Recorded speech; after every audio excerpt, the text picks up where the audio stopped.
Então esse é um dos bons algoritmos dos que dão certo, tá? A soma por trapézio. Vamos ver um outro agora, que é para encontrar raízes de uma função, para encontrar uma raiz de uma função. Você tem uma função que f de x, ela é contínua, tá bom? E que você quer achar um ponto no qual f de x seja igual a zero. Bom, para algumas funções, como a x2 mais bx mais c igual a zero, tá bom? A gente tem fórmulas para encontrar as raízes. E existem fórmulas, por causa de polinômios, existem fórmulas, acho que para até polinômio de quarto grau, mas só de terceiro e quarto são fórmulas bem complicadas. E de quinto grau para frente não existem fórmulas. E isso polinômios que são bem comportados, né? Se você complicar as coisas, colocar seno, e elevado a x e mais um monte de outras coisas, certo? Você muitas vezes se depara com uma situação que você não consegue resolver analiticamente a sua equação. É interessante que você seja capaz, mesmo assim, de determinar numericamente o valor da raiz, que é o que conta na hora que você está procurando uma raiz. Para o método que nós vamos ver agora aqui, a gente tem a seguinte exigência: a gente tem que saber calcular a função em qualquer ponto, e nós temos que conhecer um intervalo A e B, onde a função tem sinais opostos nos extremos. Assim, ó. Bom, no caso aqui, f de A é menor que zero e f de B é maior que zero. Se a função é contínua e se ela sai aqui de um ponto onde ela é menor que zero e chega num ponto onde ela é maior que zero, ela pode espernear aqui o quanto que ela quiser, que alguma hora ela cruza o eixo do x. Pela hipótese de continuidade, tá? E pelo fato da função no ponto A ser menor do que zero e no ponto B ser maior do que zero. O outro caso aqui é a mesma coisa, certo? Que inverteu, tá bom? Aqui a função é positiva, aqui a função é negativa, tá bom? Então, para ela sair daqui e chegar até aqui sendo contínua, bom, ela pode remexer quanto quiser, que alguma hora ela tem que cruzar o eixo do x aqui, tá bom? Para sair daqui e chegar aqui. Então é isso que faz com que o nosso algoritmo funcione. Você tem a certeza da existência de uma raiz no intervalo. Pode ser que entre dois pontos aqui, no intervalo, onde a função tem sinais opostos, ó, aqui f de A é maior que zero, aqui f de B é menor do que zero, você tem mais do que uma raiz. Entendeu? Mas pelo menos uma você tem. O que não é o caso nesse exemplo aqui. Tá bom? Aqui, ó, a função aqui nesse intervalo, ele não é adequado para os nossos algoritmos. Por quê? Porque não tem nenhuma raiz. f de A e f de B têm o mesmo sinal. Então pode ser que ocorra isso daqui. Pode ser que ocorra isso aqui também. Tá bom? Ou seja, na verdade tem até duas raízes aqui nesse intervalo. Bom, mas você não tem certeza. A única coisa que você conhece é o valor da função nos extremos. Bom, você fica sem certeza e você não sabe se você está diante desse caso aqui ou desse caso aqui. Bom, e é essa propriedade aqui, ó, desse tipo, é essa que é a situação que a gente quer explorar. A exigência de continuidade por quê, gente? Para a função sair daqui e chegar até aqui, se ela fosse contínua, ela obrigatoriamente cruzaria o eixo do x. Mas nesse caso aqui, nós estamos falando da função 1 sobre x, que tem uma descontinuidade em x igual a zero. Se ela aproximar de x igual a zero pelo lado de cá, pela esquerda, não por valores negativos, ela tende para menos infinito. Pelo outro lado, ela tende para mais infinito. Bom, então, como tem essa descontinuidade, apesar da gente dispor de um intervalo em que a função tem sinais opostos, a não existência de continuidade faz com que ela não atenda às condições para o algoritmo que a gente vai ver agora em seguida. Aqui é o seguinte: você tem um ponto A onde a função é positiva, outro ponto B aqui onde a função é negativa. Bom, o que a gente faz? O algoritmo parece muito com a pesquisa binária. A gente testa o ponto do meio. Nós sabemos calcular a função. Então, nós vamos calcular m igual a mais b sobre 2, tá bom? O ponto médio. Tá? E eu vou calcular f de m. Então, vamos ver como esse exemplo aqui, como esse caso que está aqui. O que acontece aqui? F de a maior que 0, f de m menor que 0 e f de b menor do que 0. O intervalo AM atende às nossas condições. Tá bom? Aqui eu tenho certeza que tem uma raiz. Tá bom? Nessa parte aqui. Nessa outra parte aqui, gente, f de m e f de b tem o mesmo sinal. Pode até ser que existam raízes aqui, mas eu não tenho certeza. Mas nessa parte aqui eu tenho certeza que existe pelo menos uma raiz. Que a função é contínua e que eu disponho desse intervalo. Então, o que eu posso fazer? Aplicar mais uma vez o algoritmo. Tá bom? Eu vou repetindo esse algoritmo até eu cercar a minha função. Tá? Eu vou reduzindo o intervalo. Cada vez eu reduzo o intervalo pela metade. Bom, aqui é o outro caso. Tá bom?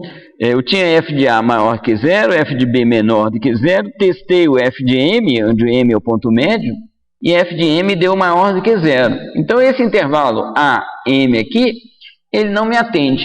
Esse intervalo MB atende sim, tá bom? Porque aqui a função é positiva e nesse outro extremo ela é negativa.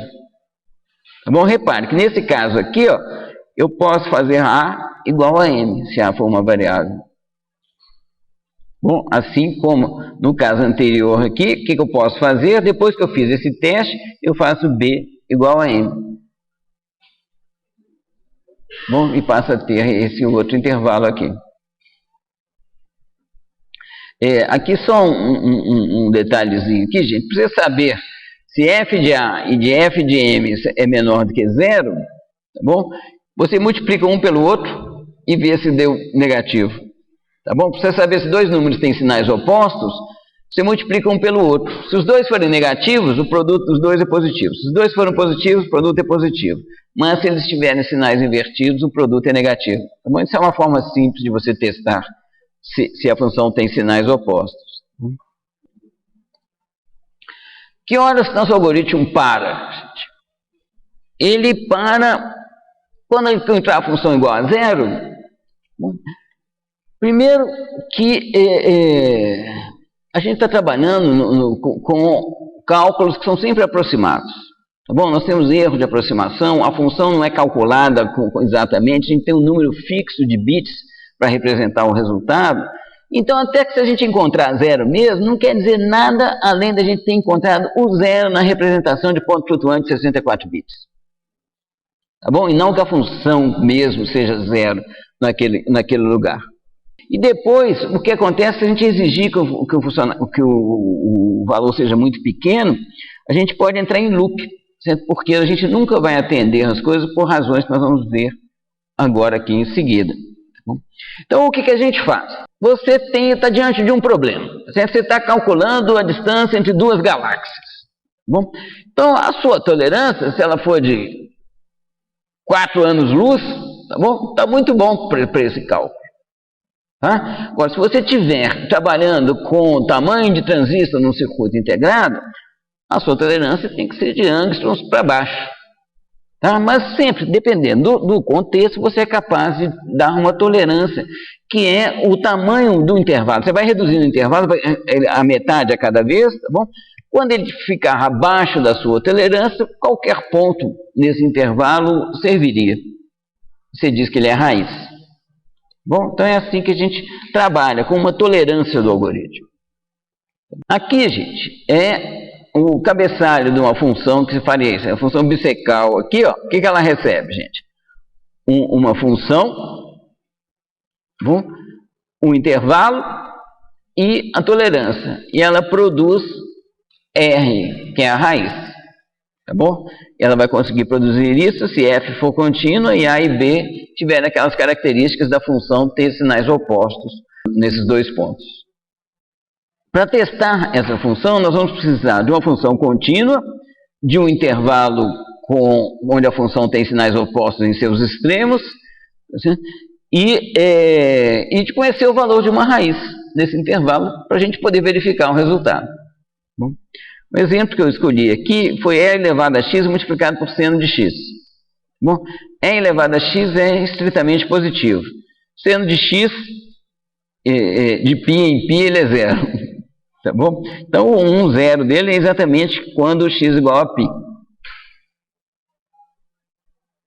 Ok? Então, aqui, ó, eu tenho esse intervalo aqui, ó, de 2 a 4.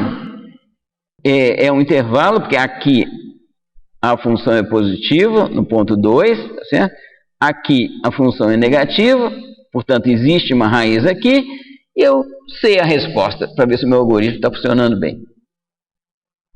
Aqui é essa função, é elevada a x seno de x, que é o seguinte, a função tem que ser vetorial, tá bom? Exp de menos x, exp já é vetorial, ponto vezes seno de x, que é vetorial. Tá bom? Então, se ela receber um vetor, se x for um vetor, ela vai devolver um vetor. Aqui tem um testador, tá bom? O testador, ele pede uma tolerância e vai calcular, vai procurar essa raiz. Bom, eu fiz um loop aqui para a gente poder experimentar com diversas tolerâncias para a gente ver o efeito disso no resultado do algoritmo. E a própria função obsessão, ela tem aqueles parâmetros que a gente já comentou. Enquanto b menos a for maior do que a tolerância, eu vou reduzindo o intervalo. Eu atribuo novos valores a b e a, vou com isso reduzindo o intervalo. Depois que o tamanho do intervalo atendeu o meu critério, ou seja, o b menos a ficou menor ou igual à tolerância, eu escolho um ponto qualquer no intervalo AB, que eu peguei aqui o ponto médio. Tá bom? Eu devolvo como raiz calculada, tá bom? A mais b sobre 2. Tá? Sendo que A mais B foi reduzido aqui, A e B foram reduzidos, o intervalo AB foi reduzido por diversas vezes aqui nesse loop.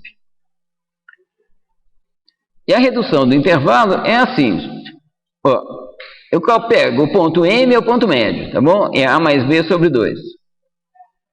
Tá? Aqui eu estou testando se a função tem sinais opostos em A e M. Tá? Com esse if aqui.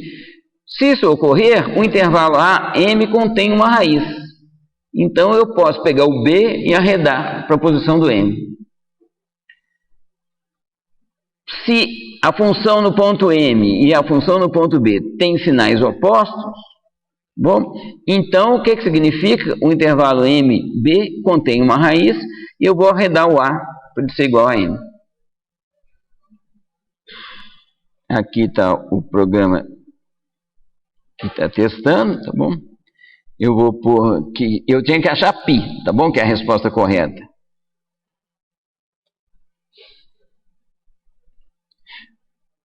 Eu vou pôr a tolerância de 10 a menos 2, tá bom? O programinha eu fiz para você poder, com facilidade, comparar o valor de π com o valor calculado. Bom, então vocês vejam que ele está certo aqui até as duas primeiras casas decimais. Bom, se eu fizer a tolerância 1.0 é menos 6, tá bom? Vocês reparem que está correto aqui, está coincidindo com o valor de π nas 6 primeiras casas decimais. Se eu fizer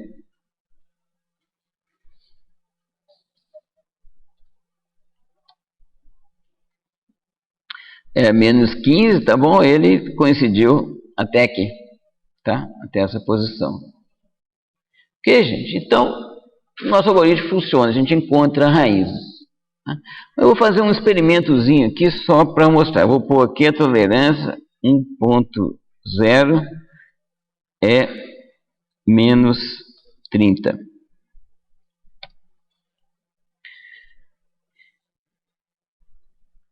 Ele está em loop. Tá? Ele está em loop por causa de um problema que nós vamos entender ele daqui a pouquinho, por causa de outros exemplos. Tá? Deixa eu parar isso aqui. E vamos continuar. Mas, enfim, esse algoritmo da abscissão, gente, ele é estável, ele é rápido, porque ele vai dividindo sempre por 2, tá certo? Então, você sabe que dividir por 2 é uma coisa que anda muito rápido sempre. Bom, e ele acha uma raiz. certo? Acha a raiz com a precisão que você desejar.